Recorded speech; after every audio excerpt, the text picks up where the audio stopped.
Sejam bem-vindos a mais essa aula para a gente continuar o segmento dos nossos tópicos sobre noções gerais de administração e situações gerenciais. Se você está chegando no canal agora, aproveite, se inscreva e deixe seu like e também compartilhe esse vídeo para as mais pessoas que estiverem precisando desse conteúdo que você sabe que já se inscreveu no processo seletivo do IBGE. Essas aulas aqui pode ser que sirva também para o Instituto Avalia, para os outros cargos que o IBFC não ficou responsável. Então, talvez esse conteúdo sirva para você também. Hoje nós vamos pegar um dos últimos tópicos da disciplina de noções gerais de administração, que seria o tópico responsabilidade, coordenação e autoridade. Aqui eu vim para um espaço aberto para a gente mudar um pouco o ambiente. Autoridade, poder e delegação. Então, aqui eu vim para a gente mudar um pouco o ambiente só dentro do meu quarto, porque senão eu fico maluca. Deixa eu ver se a câmera está pegando direitinho, acho que está. Vamos lá, gente. Primeiro a gente tem que saber diferenciar autoridade de poder, porque as bancas geralmente elas colocam questões para confundir o conceito. Às vezes são situações do cotidiano e que a gente cai, às vezes peca por falta de saber o conceito de cada um, o que seria autoridade e o que seria poder. Então, vamos começar aqui a explicar sobre o que seria a autoridade. A autoridade, ela é sempre um poder formal. Já o poder em si, o poder pode ser um poder informal, um poder subtendido. Às vezes não precisa de um cargo para a pessoa ter poder sobre outras pessoas. Vamos lá, autoridade é o direito legítimo, pegar aqui nosso marcador, é o direito legítimo e institucionalizado. Quer dizer o quê? Que, por exemplo, cargo de presidente. Presidente, que você sabe que é um poder legítimo. Isso é um poder legítimo. O cargo de gerente de pesquisa é um poder legítimo. Então, ele estar ali por uma questão formal e institucional. É conferido pela organização, esse poder aqui, conferido pela organização, de dirigir o comportamento dos subordinados e tomar decisões. Ela está alocada, ela está alocada no cargo e não na pessoa jurídica ou física individualmente. Ela não está, eu tenho que anotar isso aqui, gente, ó. Ela está somente alocada no cargo e não na pessoa. Sua natureza é estritamente vertical e descendente, ou seja, o cargo aqui no alto da pirâmide vai comandar, ter poder sobre os outros cargos aqui na base da pirâmide. Você tem uma piramidezinha de autoridade aqui, aliás, hierárquica. Você sabe que aqui na base vai ser mandada pelo aqui o nível médio, intermediário, e aqui no alto vai ficar o alto escalão do poder. Então, a natureza desse tipo de poder, a questão da autoridade, ela é descendente, ela desce, certo? Agora, o poder como conceito, que significa poder, tem que ficar olhando aqui para ver se está gravando, se o microfone não desligou, gente. Tem que ficar sempre de olho aqui. Então, o que seria poder? É a capacidade real e fática, é um fato, de influenciar ou impor a vontade, né, sobre o comportamento de terceiros. Então, é o poder que a pessoa tem de influenciar o comportamento de outras pessoas, independente, até marcar aqui, ó, independentemente da existência de uma linha hierárquica formal. Esse tipo de poder, ele reside na pessoa ou no controle de recursos e pode influir em qualquer direção, seja horizontal, ascendente ou descendente. Às vezes uma pessoa, e tem também essa questão, tipo assim, a gente vai estudar aqui na parte das 5 bases do poder, de acordo com French Haven, que explica vários tipos, né, que o poder pode ser dividido de várias 5 formas diferentes. Então, esse poder aqui, né, ele sempre vai influir para qualquer direção, seja na horizontal, né, seja de cima para baixo, seja de baixo para cima, tanto faz, entendeu? Pode ser na horizontal, pode ser de cima, né, de baixo para cima, ou pode ser de cima para baixo, certo? Ele sempre vai influir, porque depende muito daquela pessoa, o poder que aquela pessoa tem de influenciar os outros. Agora, e os 5 tipos, né, a base do poder, as 5 bases do poder, de acordo com esses 2 pensadores aqui. Nós temos o poder legítimo, nós temos o poder de recompensa, poder coercitivo, poder de competência, até me engasguei aqui, e poder de referência. Como funciona esse poder legítimo, gente? Ele funciona do seguinte: ele deriva estritamente da posição de autoridade formal, reconhecida na estrutura corporativa. Então, ele vai estar ligado diretamente ao poder formal, à autoridade. Aí nós temos o poder de recompensa. O que seria esse poder de recompensa? Baseia-se na expectativa de receber incentivos positivos, prêmios, promoções ou elogios. Incentivo positivo quer dizer o quê? Incentivos positivos, salário, né, aumento de salário. Pessoa que tem o poder de aumentar o seu salário, por exemplo, né, te dá prêmios, promoções, benefícios. Então, esse tipo de poder é o poder de recompensa. E o poder coercitivo, o próprio nome já diz, por exemplo, o poder de polícia. O poder de polícia é um poder coercitivo, é um poder que também está atrelado de algum jeito à autoridade formal. Um general tem poder coercitivo sobre os seus subordinados, sobre as outras hierarquias abaixo dele no exército, correto? Fundamenta-se, né, o poder coercitivo fundamenta-se no medo, medo de tomar sanções, punições, advertências, isolamento ou demissões.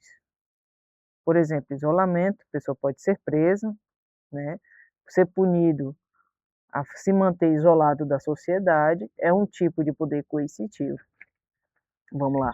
E o poder de competência, né, advém do domínio técnico específico, perícia recomendada, o conhecimento que os outros necessitam. Por exemplo, o médico, ele tem poder de competência, não tem?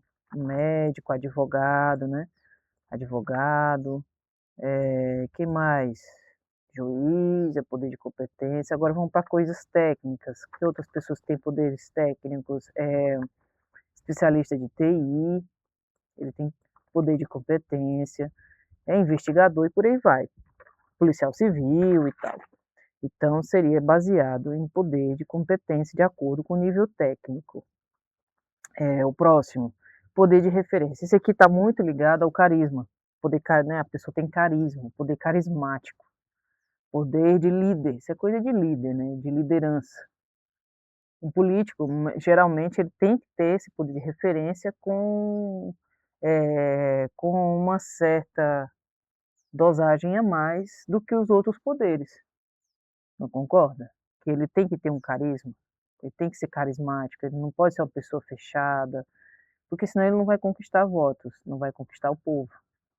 É a admiração, desejo de identidade psicológica dos liderados com o líder. Sempre vai ser questão de líder, né? O líder, aqui é o foco. Agora vamos para o tópico 2 aqui. Delegação e o princípio da responsabilidade. Eles dois estão interligados praticamente. Você delega poderes para um ser de hierarquia abaixo de você, você está delegando responsabilidade também, mas você também não está isento sobre aquela responsabilidade, porque a responsabilidade nunca é somente individual. Se você delega tarefas e decisões para uma pessoa que está abaixo de você. Então, aquela pessoa vai assumir a responsabilidade individualmente, mas no nível da organização, seria do todo, o chefe daquela pessoa também vai assumir seu grau de responsabilidade. Então vamos lá. A delegação, ela constitui o processo administrativo de transferir a autoridade de decisão e a responsabilidade, ela está atrelada a quê? É a responsabilidade, vou até marcar aqui, delegação está, a responsabilidade corresponde pela execução de tarefas a um nível subordinado. Então essa é a nossa diferença, olha só. Vou pegar aqui o azul. Delegação, ela é o quê? Ela constitui processo administrativo de transferir autoridade de decisão. E a responsabilidade, ela corresponde pela execução de tarefas a um nível subordinado. É o que eu expliquei, só que aqui é bem mais legal de entender o que eu falei, né. A minha explicação ela é bem mais profunda, que é só um resumo. Agora nós vamos ver, 2 leis absolutas da delegação para concurso, é isso que você tem que entender. Como eu já tinha falado, que a responsabilidade, ela não é somente, toda daquela pessoa subordinada, ela também ela é dividida. Então, se o chefe que a pessoa mandou ele fazer alguma coisa, deu responsabilidades para ele, deu poder de decisão em certas coisas, ele como chefe também vai assumir. Se aquele rapaz subordinado errou alguma coisa, então ele também responde a um nível acima. A responsabilidade final, gente, ela nunca é delegada. Vai ter questão aqui, que tem questão lá no simulado, para a gente responder com base nisso aqui. A responsabilidade final nunca é algo a ser delegado. O gestor transfere o direito de execução, quer dizer o que é a autoridade, certo? Mas, lembre do mais, permanece integralmente responsável pelos resultados e erros perante seus superiores. Então, a responsabilidade final aqui, né? A responsabilidade ela é compartilhada, jamais eximida do delegante, aquele que passou, delegou o poder para, né, para outra pessoa. E o princípio da paridade? O que que pode acontecer? Pode cair questões que, até anotar aqui, pode ser que se cair assim, dizer que a autoridade é maior ou é superior do que a delegação ou do que a responsabilidade, entendeu? Ou a autoridade, ela é inferior, a questão vai estar errada, porque a autoridade concedida para agir deve ser matematicamente equivalente ao grau de responsabilidade exigido para a entrega do resultado. Isso quer dizer, eu vou repetir, o nível de autoridade. Então, se eu tenho um nível de autoridade, me concedeu, né? O chefe me concedeu um nível específico de autoridade. Para agir, né, deve ser, né, proporcional, equivalente, na verdade não é nem proporcional, tem que ser igual ao grau de responsabilidade exigido para a entrega do resultado.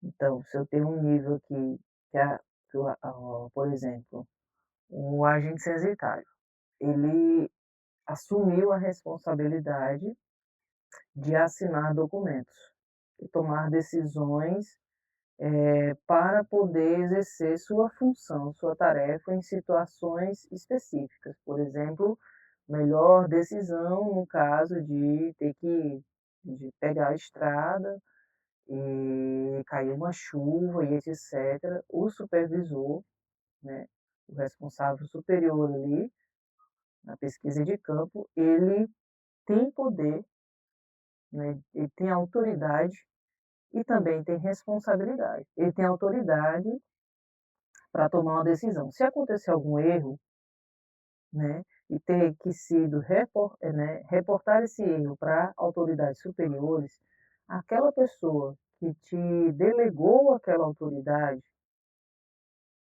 ela também vai assumir a responsabilidade pelos erros, certo? Tem uma equivalência. Um não está mais do que o outro. Então, eles são iguais. Agora vamos para a parte da coordenação, que eu acho que é o último tópico aqui. O que significa coordenação, principalmente administrativa? É o processo de integrar, é essa palavra aqui, ó, integrar, sincronizar harmonicamente as atividades e esforços de diferentes partes da organização, como setores e equipes de campo, ok? Convertendo a fragmentação do trabalho, então a gente converte a fragmentação em uma unidade, focada nos objetivos institucionais. Então, eu converto o que é fragmentado, tem aqui, né, setores tal, não sei o quê, tudo separadinho aqui, e eu converto.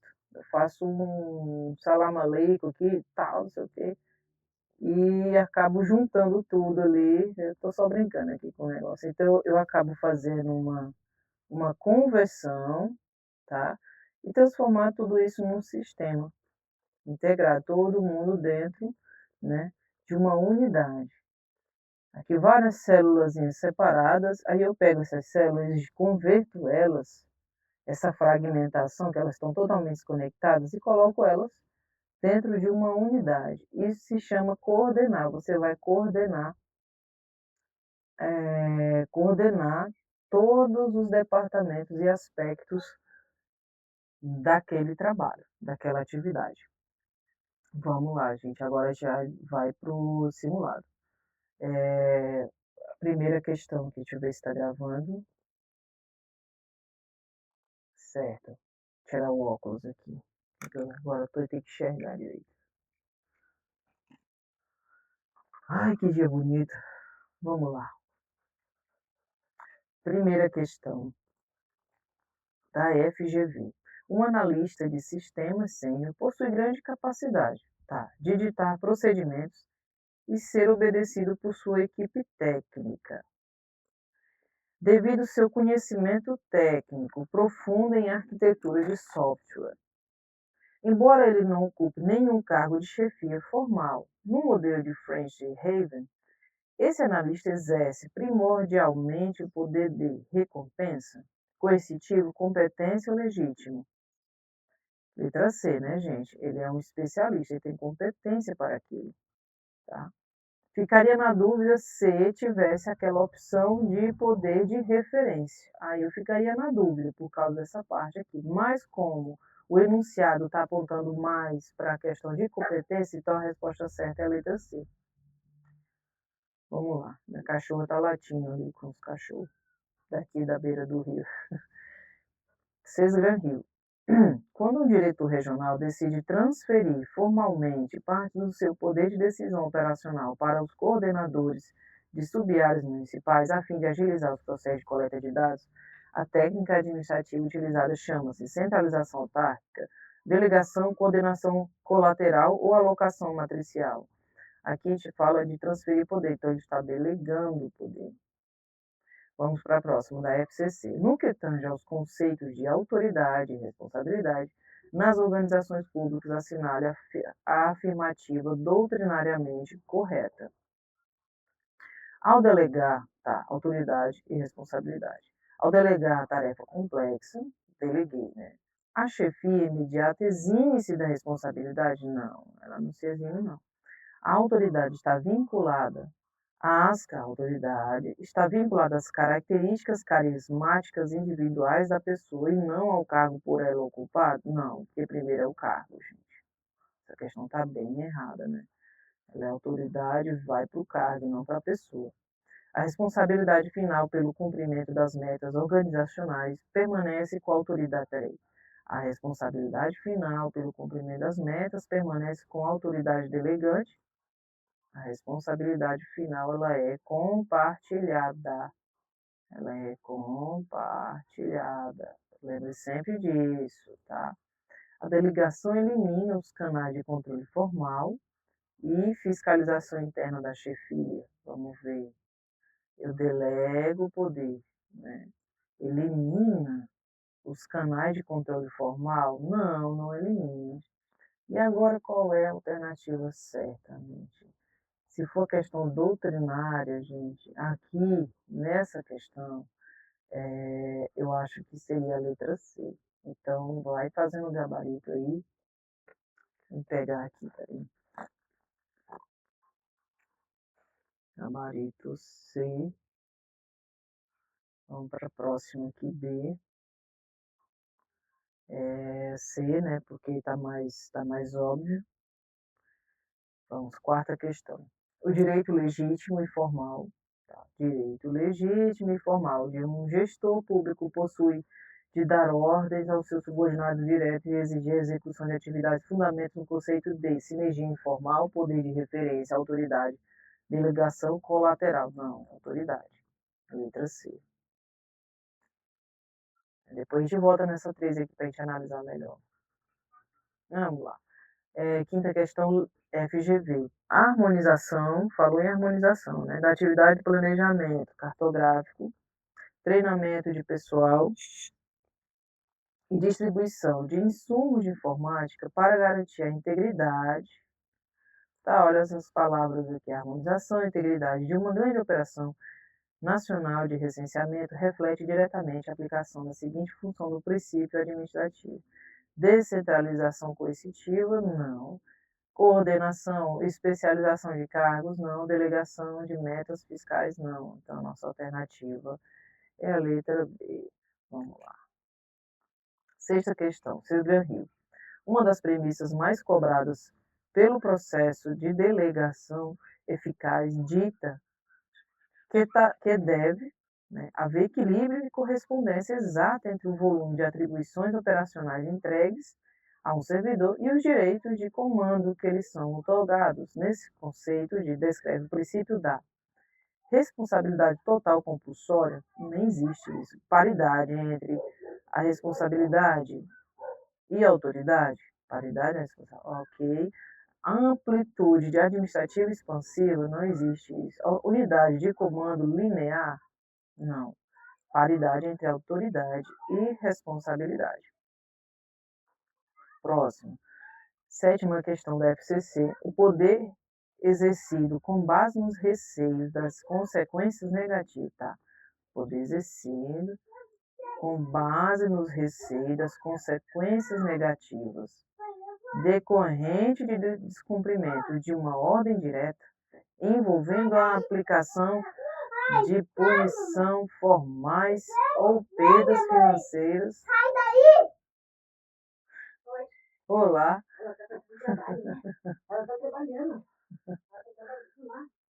É classificado como poder carismático, de competência, coercitivo ou de recompensa. Tá aqui como é um receio de ser punido, gente, ó. Então seria poder coercitivo, poder de punir. Oitava questão, IBFC. Diferente da autoridade formal, tá? IBFC, né, gente? Diferente da autoridade formal, que possui fluxo fixo e descendente na hierarquia organizacional, o conceito de poder pode ser descrito como, tá? Diferente da autoridade formal, conceito de poder pode ser descrito como, né? Que possui tá? A capacidade real de influenciar comportamentos, podendo influir em direção direta na estrutura. Uma ferramenta pura legal de punição de servidores, não. Um ato normativo de criar departamentos por meio de portarias governamentais, a divisão uniforme horizontal de lucros. Não, peraí. Vamos ler de novo, gente. Diferente da autoridade formal, que possui, né? Essa autoridade formal que possui fluxo fixo e descendente na hierarquia organizacional, o conceito amplo, né, de poder amplo seria a capacidade real de influenciar pessoas, certo? Podendo influir em qualquer direção na estrutura. A alternativa nossa é a A. Deixa eu ver, 1, 2, 3, 4, 5. Acho que eu parei na 5 aqui. 5, 2, 3, 4, 5, 6, 7, 8. Deixa eu voltar para conferir, que eu não quero voltar de novo. Tá, C, B,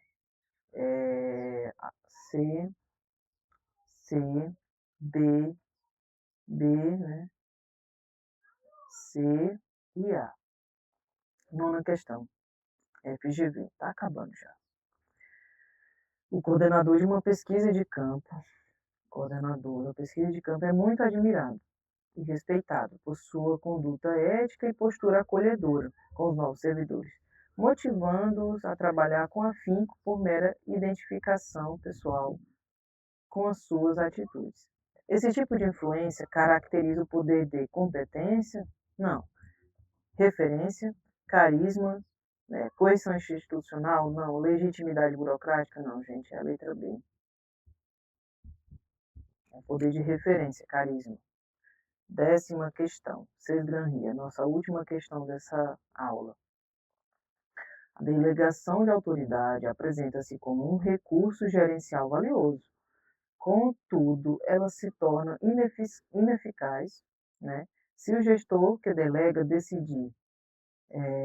Contudo, ela se torna ineficaz. Manter o controle dos relatórios finais? Não, isso aqui está certo, né? Ele não vai ter problema com isso. Transferir o dever de execução das metas para a sua equipe, né? De subordinar direto, omitir-se da fiscalização, reter toda a autoridade real de tomar decisões críticas necessárias à tarefa, omitir-se da fiscalização. Aqui está a nossa resposta, hein? Vamos ver a outra. Isso aqui está certo. Ele pode transferir. Não tem problema nenhum, isso não vai gerar problema. Isso é muito eficaz. Prestar apoio técnico, nossa, isso aqui é eficaz demais. Então, alternativa letra C. Agora vamos conferir aqui o gabarito. A primeira, certa. Segunda, você pode até tirar print aí. Terceira, quarta, quinta, sexta, sétima, tá certa. Oitava, nona, décima. Pronto, gente. Acho que já fechamos esse tópico aqui. Vamos para o próximo vídeo que a gente vai falar é da parte de conhecimentos técnicos do IBGE. Então a gente não estudou isso ainda, a gente vai começar nessa aula que vem. Eu já vou começar aqui a gravar, vou só parar uma pausa para comer e a gente vai continuar nossos vídeos para poder te ajudar na sua aprovação e também na minha, né? Porque eu também estou estudando para esse processo seletivo, porque a gente precisa dessa grana, gente. Não vamos deixar o acaso achando que só chegar lá na prova vai conseguir fazer alguma coisa. Então, é isso. Qualquer coisa, entra no grupo de estudos, tanto do Telegram como do WhatsApp, tá? Que eu vou tentar te ajudar. Lá tem muito material gratuito, certo? Até a próxima. Deixa eu tirar aqui.